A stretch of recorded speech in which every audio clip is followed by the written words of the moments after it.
Antes de entrar en eso, de todas maneras, vamos a hacer un pequeño repaso sobre las células y sus estructuras, cosa de que estemos todos a tono con los términos. Esto es lo que vieron en la clase de Lore, así que yo le voy a dar mucho más, simplemente voy a repasar las estructuras de la célula y qué es lo que hacía cada una, como para que rememoren, y si quedó alguna duda sobre qué hace alguna de esas, este es el momento de preguntar. Lo que va en este repaso sí entra en el parcial. Entonces, vamos a empezar por la célula. Acá hay un diagrama muy genérico de una célula, digamos, no vegetal, eucariota. No voy a entrar mucho en detalle en las células procariotas porque son estructuralmente mucho más simples. Entonces vamos a empezar por lo que lo define inicialmente, lo que lo separa de su medio externo, que es la membrana celular, ¿sí? Entonces, si se acuerdan, la membrana celular, y sobre membranas hablamos un montón, es esta bicapa de fosfolípidos que forma este mosaico fluido que está lleno de proteínas de membrana, ¿sí? Y entre las bicapa lipídica y las proteínas de membrana presentan propiedades de permeabilidad selectiva que le permiten regular y diferenciar el medio interno del medio externo, ¿sí? Y esto es la primera condición, que es condición necesaria para que una célula se considere viva, ¿sí? Si una célula no puede regular lo que pasa a través de su membrana, esa célula no está viva o va a dejar de estarlo en muy poco tiempo, ¿sí? El medio interno en general se denomina citoplasma. El citoplasma es lo que se llama un coloide. Es un coloide, no sé si ya lo vieron en química, es un tipo particular de sistema donde tienen una base acuosa, donde hay, por un lado, solutos, o sea, sales y elementos disueltos, que se considera que están en solución, pero además hay elementos más grandes que no son, digamos, no están disueltos, sino que forman una especie de lo que se llama un sol, que es una manera de distribución donde los elementos, si alcanzan suficiente concentración, forman una especie de gel, ¿sí? Es como lo que se llama un líquido o un gel coloidal interno. El citoplasma está compuesto por el citosol y las organelas. Las organelas son estructuras internas de la célula y citosol es lo que queda, digamos, el caldo que queda. Tiene agua, su principal solvente es el agua, después tiene un montón de iones, de sales de distinto tipo, y también compuestos orgánicos. Lo que primero se nota en casi cualquier célula mirada al microscopio es la presencia de un núcleo, ¿sí? El núcleo está conformado por una membrana nuclear. La membrana nuclear es una membrana también formada por los mismos tipos de bicapas lipídicas que conforman el resto de las membranas de la célula, pero además es una membrana que es doble, ¿sí? O sea que es doble capa lipídica, o sea, no solo es la bicapa lipídica, sino que cada bicapa es doble. Y tiene una serie de poros a través de los cuales se comunica el interior, que se llama nucleoplasma, con el citoplasma de la célula. ¿También se le puede decir nucleolo? No, el nucleolo es esta estructura que está acá en el centro. Adentro del núcleo, además del nucleoplasma, que es como el líquido que está adentro con toda su propia mezcla de sales y proteínas, está lo que llamamos la cromatina, que es lo que vimos la semana pasada. La cromatina es la combinación de ADN y de proteínas. Y además hay una estructura que generalmente es bastante visible cuando con las tinciones tradicionales, que se llama nucleolo. El nucleolo es un sector, no es una estructura delimitada, sino que simplemente es un área del núcleo donde están todos los genes que codifican para ARN ribosomal. Recuerden que el ARN ribosomal es el que conforma los ribosomas, que son los aparatos donde se ensamblan las proteínas. Y está ahí los genes, o sea, el ADN de los distintos cromosomas que codifican para ese ARN ribosomal, y además está todo el ARN que se está sintetizando todo el tiempo. Acuérdense que los ribosomas son fundamentales para la expresión de los genes, son los que es donde se forman, se sintetizan las nuevas proteínas, y por lo tanto hay un montón de ribosomas. Esos ribosomas están hechos con ARN más algunas proteínas. Con lo cual, los genes que codifican ese ARN ribosomal tienen que estar activos todo el tiempo en gran cantidad. Y entonces eso lo logran estando, la célula los ubica en un mismo espacio conjunto donde pone todo el sistema de transcripción de ese ARN ribosomal. ¿Sí? Esos ribosomas, o el ARN más las proteínas que conforman esos ribosomas, sale al citoplasma y se ensambla. Recuerden que forman dos subunidades, una mayor y una menor, que suelen estar en el citoplasma desensambladas y se ensamblan en el momento en que se acoplan a un ARN mensajero maduro. Entonces, esos ribosomas se unen a ARN mensajero y además se van uniendo a los ARN de transferencia que traen los aminoácidos, y así es como se traducen las proteínas, como vimos la semana pasada. Son el sitio donde se sintetizan las proteínas. Asociado bastante cerca a la membrana nuclear, y de hecho continuo con la membrana nuclear, hay un sistema de membranas plegadas que se llama el retículo endoplasmático rugoso. ¿Sí? Es un compartimento celular, está formado por membranas, son como sacos de membranas que están más o menos apilados unos sobre otros. Es continuo con la membrana nuclear. Y lo que se llama rugoso porque lo que tiene es un montón, cuando uno lo mira al microscopio electrónico, lo que se ven es un montón de puntitos en la superficie, y esos puntitos son ribosomas. Si se acuerdan de la clase pasada, vimos que aquellas proteínas que van a ser secretadas al medio extracelular o a una vesícula, tienen que ser depositadas al interior de un saco, y eso sucede en el retículo endoplasmático rugoso. Entonces recuerden que esas proteínas tenían un péptido especial, y cuando se empezaba a formar al principio de la traducción, eso convocaba un sistema que trasladaba todo el ribosoma a la superficie de este retículo para que continúe la secreción hacia el interior de los sacos del retículo. ¿Sí? Acá, todas las proteínas que se sintetizan acá generalmente son proteínas que tienen que ser o empaquetadas de alguna manera, o que van a formar parte de una membrana. Continuo con el retículo endoplasmático rugoso, hay otro que se llama liso, que es básicamente la misma estructura que el rugoso, pero ¿qué es lo que no tiene? Ribosomas. O sea, ¿qué no sucede en el retículo endoplasmático liso? Claro, no se sintetizan proteínas porque no hay ribosomas. Lo que sucede en este retículo es que, por un lado, hay síntesis de lípidos, ¿sí? O sea que ahí adentro hay proteínas que son enzimas que hacen todos los caminos metabólicos que hacen a la síntesis de lípidos, muchos de esos lípidos de membrana.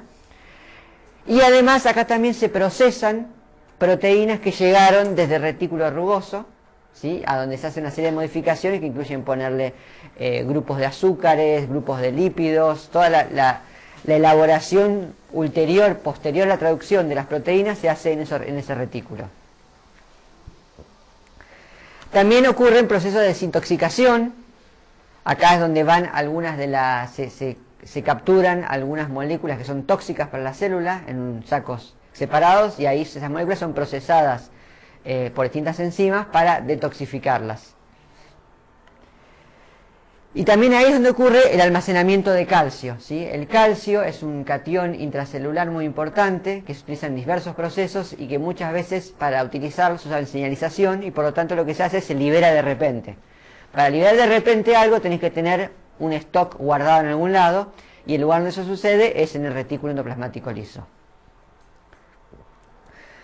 Además de estos retículos, lo que suele verse en distintas partes de las células son distintos tipos de vesículas de distinto tamaño. Esas vesículas son también pequeños sacos o esferas rodeadas por una membrana, digamos, doble capa, simple. O sea, cuando digo doble capa, acuérdense que es la doble capa lipídica, que cuenta como una sola capa de membrana. Y estas vesículas generalmente proceden o se forman a partir de alguno de los retículos, o se forman por un proceso de endocitosis a partir de la membrana celular. Esas vesículas, que también son formadas por membranas, se desprenden de organelas membranosas y además pueden fusionarse con ya sea la membrana celular o la membrana de alguno de los otros órganos membranosos. En general son estructuras de transporte, llevan material de acá para allá. Hay algunas en particular que tienen nombre propio, por ejemplo los peroxisomas. Los peroxisomas son vesículas que tienen enzimas oxidativas, ¿sí? Son lugares donde tiene... Recuerden que la oxidación es un proceso por el cual se le quitan electrones a las moléculas y es un proceso generalmente que se considera degradativo. Entonces, la oxidación es un proceso que tiene que ocurrir en condiciones muy controladas. Uno no puede tener enzimas oxidativas dando vueltas por el citoplasma. Por lo tanto, los peroxisomas son vesículas dentro de las cuales se encierran esas enzimas para que tengan lugar todos los procesos oxidativos que serían perniciosos en el citoplasma. Algo parecido son los lisosomas. Los lisosomas son vesículas que tienen enzimas hidrolasas. Las hidrolasas son enzimas que lo que hacen es degradan biomoléculas complejas o biomoléculas más simples por incorporación de los componentes de moléculas de agua, ¿sí? Por ejemplo, las peptidasas, que son las enzimas que degradan proteínas a aminoácidos, son un tipo de hidrolasa. Una vez más, no es un tipo de enzima que uno quisiera tener dando vueltas suelta en la célula y por eso es que se encierran específicamente en los lisosomas. Si se acuerdan lo que vimos la vez pasada cuando hablamos de endocitosis, estas lisosomas son los que hacen la digestión celular. Cuando entra por fagocitosis una partícula a una vacuola, esa partícula se fusiona con los lisosomas que liberan las enzimas, digieren el contenido de esas partículas y los contenidos después ya en sus formatos más simples son bombeados a través de la membrana del citoplasma y lo que no es digerible sale por exocitosis nuevamente. Otro aparato membranoso es lo que se llama el aparato de Golgi. El aparato de Golgi es otro compartimento de membranas, está formado por una serie de sacos aplanados que se llaman cisternas, y en eso lo que sucede es que hay una modificación y empaquetamiento de moléculas que secretan estos otros retículos. O sea, básicamente lo que está sucediendo acá es que una proteína se sintetiza acá, se modifica acá, se manda a través de vesículas a los distintos sacos, y en esos sacos ocurren procesos que van modificando esas moléculas para finalmente su forma final. Muchas veces de acá, de estas vesículas que salen hacia el final, salen los componentes que van a formar la membrana. O sea, es para que una célula crezca, se sintetizan los fosfolípidos, se sintetizan las proteínas de membrana, se combinan, se procesan en Golgi y finalmente sale una vesícula que lo que hace es se fusiona y al fusionarse agrega material a la membrana celular externa. En algunas células también hay vacuolas, que son sacos también delimitados por membranas, bastante más grandes. En general tienen agua y a veces tienen sales o azúcares. No son tan comunes en células, digamos, no vegetales, pero hay muchas veces, sobre todo en células unicelulares, donde esas vacuolas se utilizan para controlar el flujo de agua entre el medio interno y el medio externo. Después están las mitocondrias, que son organelas con doble membrana, a diferencia de la mayoría que veníamos viendo. Y lo que hacen acá son los procesos que vimos la vez pasada de glicólisis y respiración celular. Otra estructura importante que aparecen son los centríolos. Los centríolos generalmente suelen aparecer en los diagramas como un par de tubos perpendiculares. Son cilindros formados por tripletes de microtúbulos que funcionan como un centro organizador de microtúbulos y que es lo que les permite muchas veces formar estructuras como flagelos o cilios que se construyen siguiendo el molde básico que forman esos cilindros. Nosotros no vimos en clase mucho detalle de cómo es la estructura de cilios y flagelos, porque eso lo van a ver probablemente en molecular y está mucho mejor descrito en los libros también. Los microtúbulos, después viene lo que serían los componentes citoesqueleto, que son los tres grandes grupos, son los microtúbulos, que son polímeros de tubulina, es una molécula globular que viene en dos tipos, alfa y beta tubulina, que se ponen de a pares y van formando tubos. Esos tubos forman parte del citoesqueleto y son muy importantes en el tráfico de vesículas, son como los riles celulares a través de los cuales se mueven todas estas vesículas de un lugar a otro.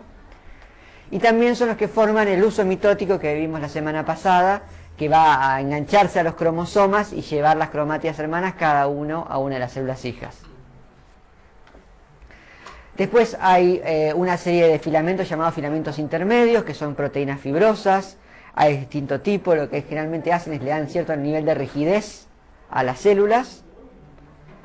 Y luego los microfilamentos, mayormente formados por actina, que son un tipo de proteína fibrosa que tiene capacidad contráctil y que lo que va a hacer es proveer la capacidad motriz interna y también la capacidad de movilidad por el medio de las células. Finalmente, en células de tipo vegetal, lo que van a ver que no se ve en las otras células son los cloroplastos. Los cloroplastos son organelas con doble membrana y discos tilacoides, y es donde se produce la fotosíntesis, que es lo que vimos también la semana pasada. Al igual que las mitocondrias, los cloroplastos tienen su propio ADN, separado del ADN que está en el núcleo, y que codifica una serie de proteínas que se utilizan típicamente en la construcción del cloroplasto y en los procesos fotosintéticos. Además de los cloroplastos, hay otra serie de lo que llaman plástidos o plastos, que son los leuco y los cromoplastos. Son también organelas similares, se supone que están emparentadas entre sí. Los leucoplastos también tienen su propia, y cromoplastos también tienen su propio ADN. En general los leucoplastos se llaman así porque almacenan almidón y son incoloros. Y los cromoplastos lo que hacen es sintetizan y almacenan pigmentos de colores. Si ustedes miran, por ejemplo, una cáscara de tomate al microscopio, una célula de una cáscara de tomate, lo que van a ver es que el color rojo no está distribuido parejo en todas las células, sino que está en pequeños gránulos, ¿sí? Que de lejos, macroscópicamente, se ven como un color parejo. Esos son cromoplastos. Si ustedes miran en el microscopio una célula de papa, van a ver que está llena de unos corpúsculos e incoloros, y esos son leucoplastos que tienen almidón.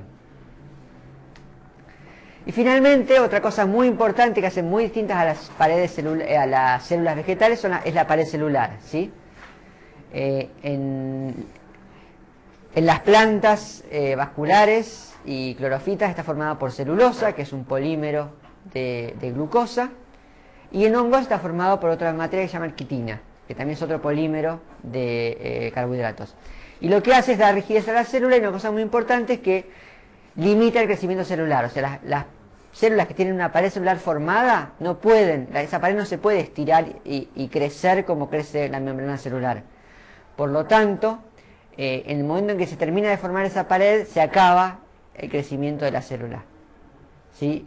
Y eso condiciona muchísimo cómo crecen y se desarrollan las células vegetales. Finalmente, otra cosa que también mencioné al pasar en unas clases anteriores es la vacuola, que es mucho más importante en las células vegetales porque en general está presente en todas las células y es una célula que utiliza las capacidades de generar presión osmótica para generar condiciones de turgencia que le permiten sostener, funcionar como un soporte rígido a las células vegetales. Hasta acá nuestro repaso de célula. ¿Alguna duda?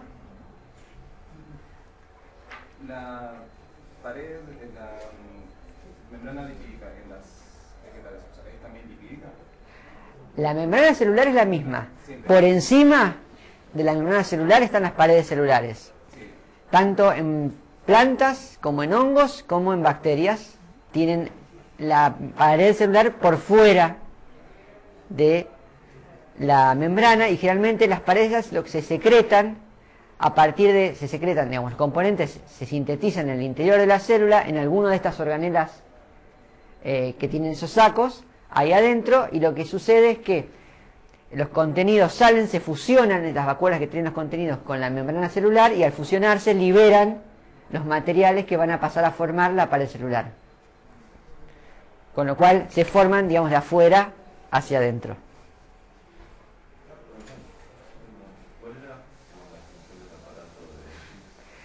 El aparato de Golgi lo que hace es procesa, es un lugar donde adentro se van procesando y transformando varias moléculas distintas, proteínas, lípidos de membrana, proteínas de membrana, materiales que van a salir, proteínas que van a salir de la célula. Muchas veces si lo piensan, el ADN solo codifica linealmente una secuencia de aminoácidos. O sea, no puede codificar directamente una cola o una adicional de glucosídica o de lípidos, ¿sí? Entonces, todas las otras modificaciones a moléculas que tienen algo más que sea proteínas, tienen que pasar después, ¿sí? ¿Y quiénes las hacen? Enzimas. Entonces, esas enzimas lo que necesitan es encontrarse con la proteína, digamos, que va a formar el sustrato donde se van a añadir cosas, los productos metabólicos de otras vías metabólicas que van a que se van a agregar, y las enzimas que hacen ese proceso, más todo el ATP que va a hacer falta para que todas esas reacciones de síntesis tengan energía suficiente. Entonces Golgi lo que hace es generalmente recibe vesículas que salen de alguno de los otros sistemas, y como estas modificaciones se hacen por pasos y etapas, en cada sáculo pasa una etapa. Entonces llega una vesícula, el primer sáculo, se producen las modificaciones, y cuando está listo salen vesículas que entran al segundo, se fusionan, pasa a la segunda etapa, y así van pasando por etapas, y al estar terminado el proceso, lo que sucede es que estas vesículas salen y van a su destino final. Pueden ser lisosomas, pueden ser proteínas que van a ir a parar a la membrana, pueden ser componentes de pared celular, o sea, hay un montón de cosas. Todos estos componentes son muy dinámicos, ¿sí? Piensen que está todo formado con estas membranas que son fluidas, que se arman y se desarman, que se fusionan y se separan. Entonces, no piensen en las células como algo estático, como nosotros pensamos en nuestros órganos, donde tenemos, digamos, nosotros pensamos en nuestros pulmones, nuestro hígado, nuestro corazón, como algo que está ahí, tendrá una tasa, digamos, de mantenimiento celular, pero están como siempre ahí, siempre hacen lo mismo. Estos muchas veces cambian de forma, cambian de posición, a veces aparecen o desaparecen, crecen en función de lo que necesitan hacer en ese momento, y en función de qué genes se están expresando, y por lo tanto qué proteínas y enzimas están presentes en un momento dado en una célula. ¿Sí? Y también puede almacenar cosas solo en la parte de... ¿Qué cosa? También puede almacenar. ¿La célula? No, el aparato de Golgi. También. ¿Qué puede almacenar? Y todos los materiales que son necesarios para los procesos. O sea, si vos tenés un proceso y sabés que la célula estás siguiendo una serie de pasos, sabés que primero tiene que juntar los materiales, ahí es donde se almacenan también. En general no tiene un almacenamiento de muy largo plazo. Típicamente los almacenamientos se hacen más en algún tipo de vesícula o vacuola, dependiendo si es soluble o no. ¿Alguna otra duda?